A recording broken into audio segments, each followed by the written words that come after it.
Hey guys, welcome back for another video and a new chapter. So in this chapter, let us discuss about what are Android malwares and its types, and also we'll talk about what are the motive behind the malware authors to design a malware, right? So before going into the concept very deep, so let us understand what is a malware and what are the things like why they have developed. So when it like for non technical people, when they heard something like malware or a virus or something like ransomware, they're gonna like freak out, like they don't know what exactly, they feel like something like a real kind of virus or something, because they don't know what exactly the virus means or what exactly the malware is. They feel it as something like, yeah, it is some special program, but not technically like what how we feel, right? So if I want to tell like in a technical words, what is a malware? In a sense, it is just like a piece of code or a program what we generally develop, but like as we like as a software developers, we develop the product or something as a program with some good intention, right? But the same set of other people will develop a program or some product with a illegal, like with the like no with the intention of doing some illegal activities or with the intention of doing some bad practices. So such kind of programs or a code is called as a malware. So that's what like Android malware like might be a piece of malicious code injected into a legitimate app. Yeah, like might be like you can even create an application dedicated for that also, how to mimic an application acting like an app while you have injected some malicious code into it.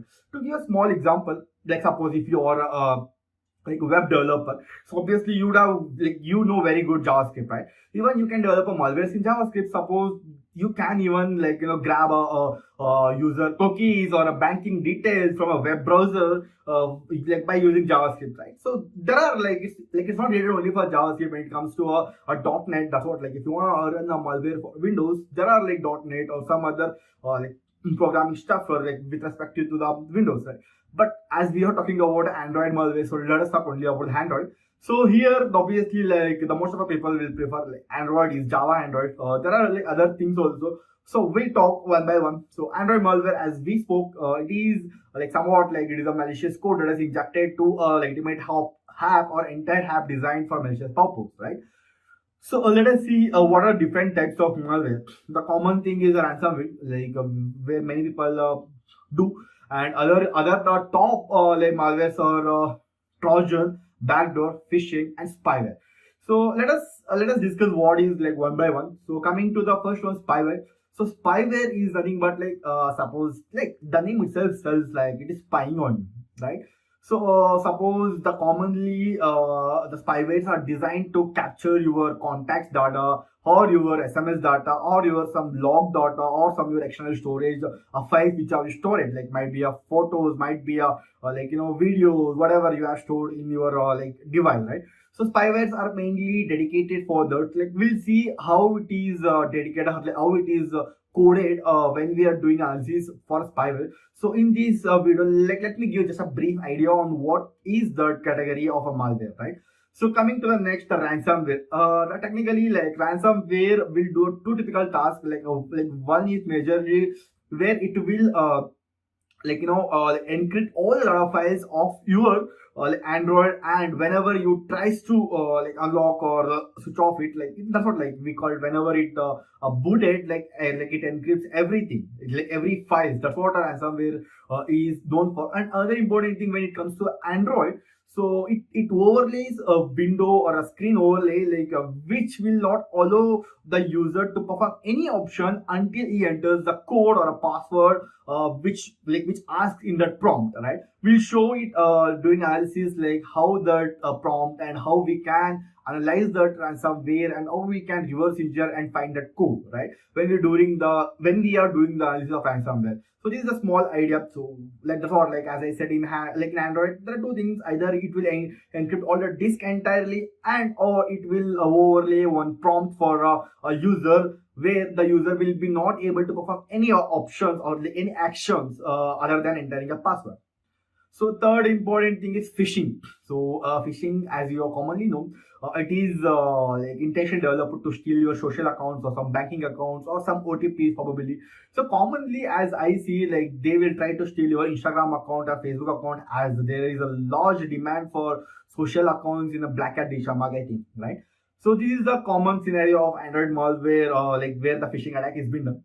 So the next is backdoor. So backdoor, like it also consists something like some behavior or spyware. So backdoor is something like someone has all the access to your mobile. Like remotely, someone is connected to your mobile and he can perform any operations he want remotely by sitting somewhere. Like he can turn on your camera without like having you knowledge the camera is on or not, and he can take out entire contacts or take out entire photos or phone book or SMS. You do whatever you want. He can send one SMS. So that's what the backdoor is meant as.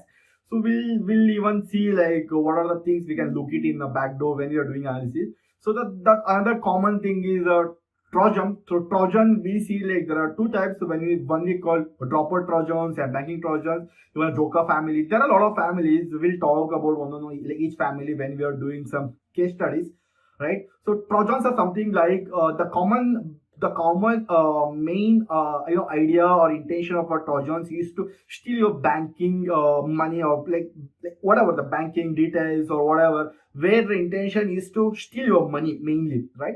So that's where the Trojans plays a main roles. So coming to the next topic, what is the motive?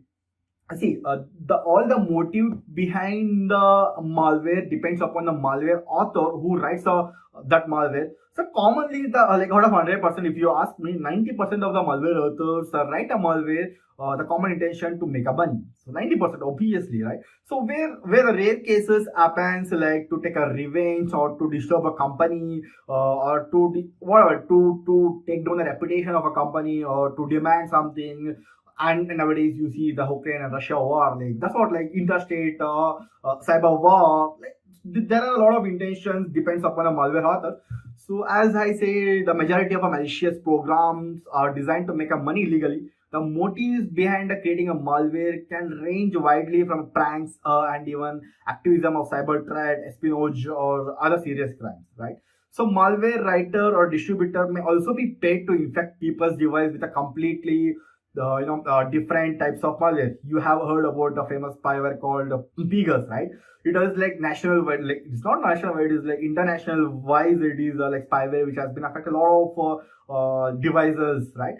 So it's a re-enters market out there, and if the malware controller can make more money renting the compromised devices that they can make alone, they will do it a place. Because when suppose if you have a control of more than 100 devices or 200 device remotely, assume like it is you have like you can make a whatever you want because you have a under control. So that is what some intentions of some malware authors, and some people will be who are highly skilled will be funded from agencies or from international teams or some governments to create a malware and to disturb the peace of other countries.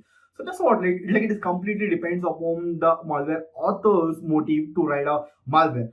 So in the upcoming sections, we'll discuss like how these malwares can be analyzed as a code wise, like in terms of static wise and even dynamic like analysis, and how we can reverse engineer and how we can understand that this malware belongs to this particular category.